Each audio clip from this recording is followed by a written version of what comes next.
Non. Oh. Bon, vous voulez que je vous la raconte? Bon, alors, attendez, il faut que je... Comment ça... Oui, ça y est, c'est... Alors, c'est un samedi soir, en Corrèze. Il n'y a pas d'équivalent en Chine, hein. Là, c'est... ça, je traduis directement en français, quoi, j'adapte. Alors donc, oui, un samedi soir en Corrèze, il y a un type qui conduit une Ferrari rouge. Il y a une Ferrari très rouge. Rouge vif. Alors il conduit sa Ferrari comme ça sur les routes de Corrèze, un samedi soir à 1h du matin, vous voyez? Donc en pleine Corrèze. Et à un moment, pouf, il percute un truc, il sait pas ce que c'est, et moi non plus, d'ailleurs. Alors c'est peut-être un tronc d'arbre, ou un vieux, on sait pas. Alors, et ça crève le pneu arrière. Pouf, le pneu arrière éclate, il se gare sur le côté, et il va se garer, donc il ouvre, il regarde pour réparer la roue. Alors si c'est un tronc d'arbre, c'est une branche qui a crevé le pneu, et si c'est un vieux, c'est un doigt de vieux qui est... Quand c'est bien sec, vous savez, ça peut... moi je traduis, hein, je suis pas... Alors donc, il ouvre le coffre arrière, il sort le cric, et il commence à essayer de démonter la roue, puis en faisant comme ça, alors il se met du cambouis un peu partout, parce que vous savez, il est pressé, il n'a pas envie de rester toute la nuit comme ça. Alors il se met du cambouis, au moment il se dit, oh là là, il s'en met plein le costume.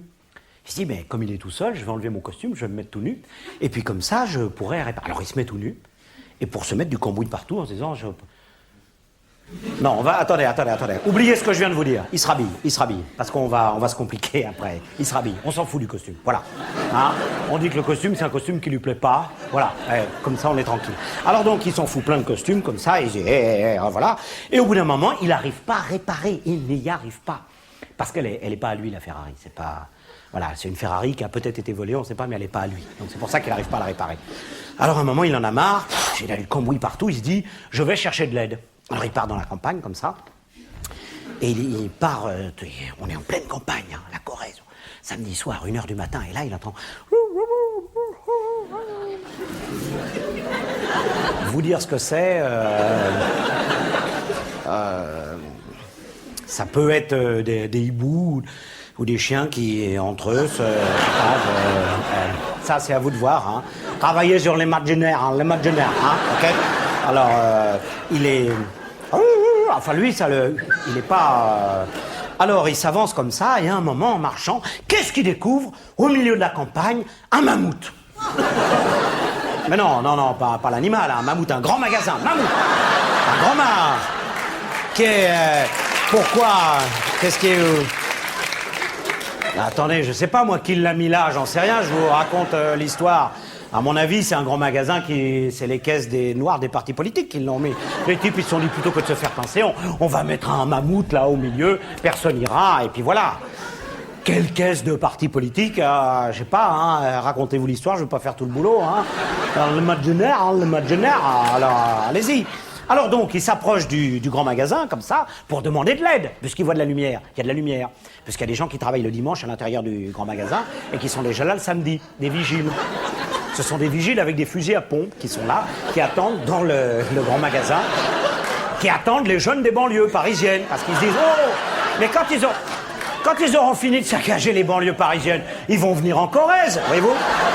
Et alors lui, il lit sur les lèvres, parce que je vous l'avais pas dit, mais lui, c'est un truc, il sait lire sur les lèvres. Parce qu'il n'entend pas, il est de loin, mais il voit les visages comme ça. Il voit les tronches des mecs. Et alors lui, il se dit dans sa tête, là, ils sont en train de dire, viens donc amener ton trou du cul par ici, toi, tu vas voir, amène ton trou du cul. Enfin, c'est ce qu'il croit, hein. Moi, j'affirme rien, hein. En chinois, ça donnerait plutôt, voulez-vous prendre un gâteau avec le thé ou... Mais en général, les vigiles français, c'est pas ce qu'ils disent. Enfin, c'est pas... Moi, je les ai jamais entendus dire ça dans un grand magasin de mammouth à 1h du matin en Corrèze. Alors donc, lui, il se dit, c'est pas la peine d'aller me prendre un coup de fusil. Alors, il s'en va. Il repart comme ça, il requitte le grand magasin.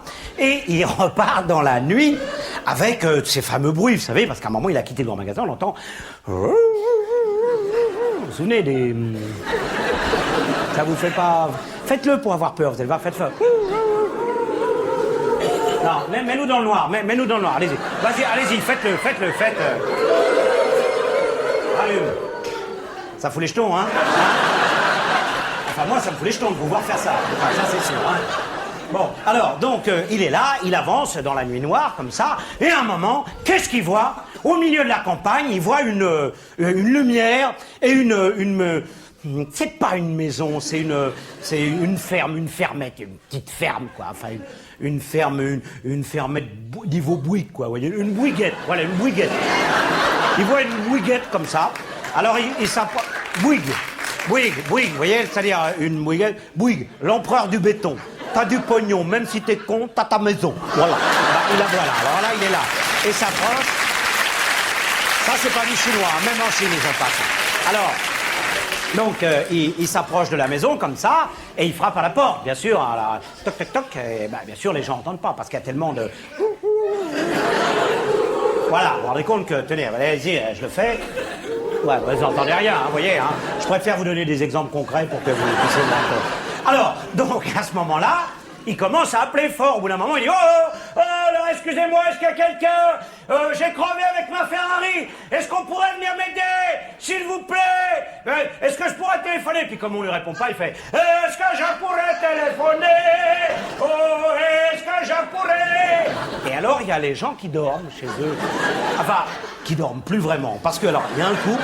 Au premier étage, il y a le couple, il y a lui qui dort qui est comme ça dans le lit, vous voyez. Alors, il est dans son lit. Alors... Il y a deux sortes d'individus pour moi dans la vie. Il y a ceux qui dorment sous les couvertures, qui sont cachés sous les couvertures comme ça, et ceux qui sont en dehors des couvertures. Et lui, il est à moitié. Alors là, il y a la couverture qui est au milieu, et il a une jambe dehors. Comme ça, et ben. Ça, c'est de la psychologie, c'est important. C'est pas des détails, vous dites pas, ah, là. C'est de la psychologie. Et il y a sa femme qui est à côté de lui, comme ça, et qui, elle, a été réveillée parce qu'elle est très fragile. C'est une femme fragile, qui a toujours eu des problèmes dans sa vie. C'est une femme traumatisée, voilà, je vous le cache pas, elle a été traumatisée parce qu'il y a toute une partie de sa famille qui est morte en camp de concentration et ça l'a marquée. Voilà. D'autant qu'en plus, ils étaient même pas juifs. Donc, vous voyez, enfin, ce que je veux dire, c'est que c'est en... Non, attendez, c'est que c'est encore plus horrible, quoi, c'est ça que je veux... Non, attendez, écoutez, non, je veux rien dire du tout, moi je la connais pas, démerdez-vous avec elle, parlez-lui, voilà, hein, travaillez sur les marques de nerfs et vous voulez, moi j'ai pas... Alors, donc, elle est là, elle entend le bruit, et comme elle est traumatisée, pour elle, dès qu'il y a du bruit, c'est les nazis. Elle dit, c'est les nazis. Alors, elle est là, elle dit, chérie, vite, réveille-toi, il y a les nazis. Et lui, il se doute bien que c'est pas les nazis. Alors, il se réveille comme ça, il fait, ta gueule, connasse. Mais, non, c'est un couple qui marche pas bien, hein, ça fait un moment. C'est pas, là, ils craquent pas subitement, quoi, ça fait... Ils ont pas fait l'amour depuis 6 mois, vous voyez, donc... Même sur les matchs généraux, lui, à un moment, il peut plus, quoi. Alors, il lui dit, il descend comme ça de chez lui. C'est un type, ça. Il arrive en bas de chez lui, il descend, il ouvre la porte, une montagne, complètement. Et il y a le type qui attend dehors, avec tous les coyotes qui sont autour, ça, parce qu'il y a des coyotes encore, les chiens qui ça s'appelle des coyotes. Alors il est entouré de coyotes comme ça, et il a peur. Alors au lieu de se retourner, dire oh merci monsieur, bonsoir, il est paniqué, vous savez, il est paniqué. Alors il se retourne, il fait vous allez pas me sodomiser, il est dit.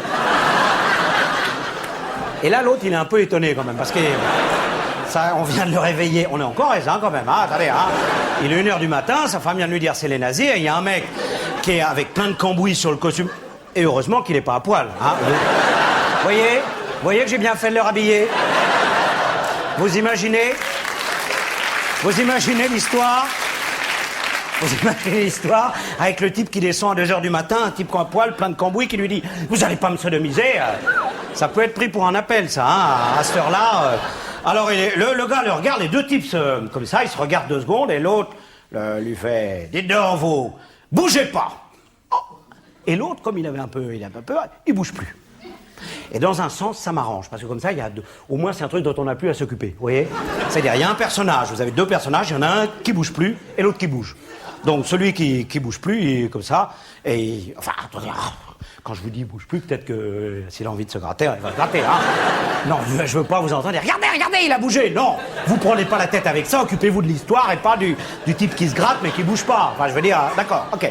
Alors donc, l'autre, il s'en va, il bouge, il dit, attendez, je reviens. Et il se dirige vers une grange. Et là, on découvre une grange. Mais pas n'importe quelle grange. Une grange magnifique. Une grange avec des formes à la Modigliani. Vous voyez vous aimez Modigliani? Hein, c'est beau Modigliani, ça. C'est une humanité extraordinaire avec ces formes-là vers le haut, comme ça. Il y a un clocher en haut de la grange. Et sur le clocher, il y a les Duchesnay. Les Duchesnay qui sont là et qui... qui s'entraînent, qui bossent. Ah, les Duchesnay, dès qu'ils peuvent bosser sans qu'on les emmerde, ils sont tranquilles. Eux, tranquilles et... Pas besoin de journalistes, de photographes, hein, personne n'est au courant. Dès qu'ils peuvent s'entraîner sur les toits de Corrèze, ils y vont, hein, eux, c'est des bosseurs, quoi, je veux dire. Et alors lui, il passe dessous, et il arrive comme ça à un moment, il arrive devant une petite porte, et il fait « Emilio! Emilio !» Et à ce moment-là, on entend là, un bruit de télé. De télé ou de cinéma, quelque chose comme ça. On entend Barton Fink. Le film Barton Fink. C'est quelqu'un qui regarde Barton Fink. Le film des frères Cohen que... Vous avez vu Barton Fink? Qui a vu Barton Fink? Personne n'a vu Barton Fink. Il regarde TF1, Sébastien, voilà. Voilà, alors il est là, il regarde comme ça. Il dit « Emilio, viens m'aider, un coup de main, il y a un coup de main à donner, là. Faut l'aider à réparer. » Et à ce moment-là, la porte s'ouvre. Et il y a un cochon qui apparaît avec une jambe de bois. Un cochon qui apparaît comme ça. Là, je le fais bien, le cochon, vous le voyez. Hein. Alors, donc, il dit « Dis donc, Emilio, faut aider monsieur à réparer la voiture, là. Donnez-lui vos clés, monsieur. » Alors, le gars est étonné. Mais bon, il donne ses clés au cochon. Le cochon prend les clés, il les coince dans son groin, comme ça, et il part vers la voiture.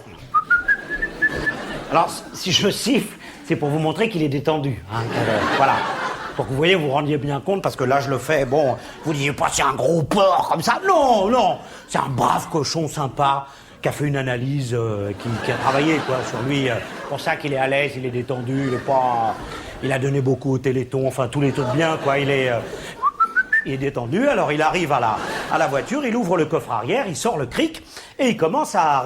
Vous la suivez, mon histoire, là, ou pas? Parce que je sens un petit flottement, là, hein.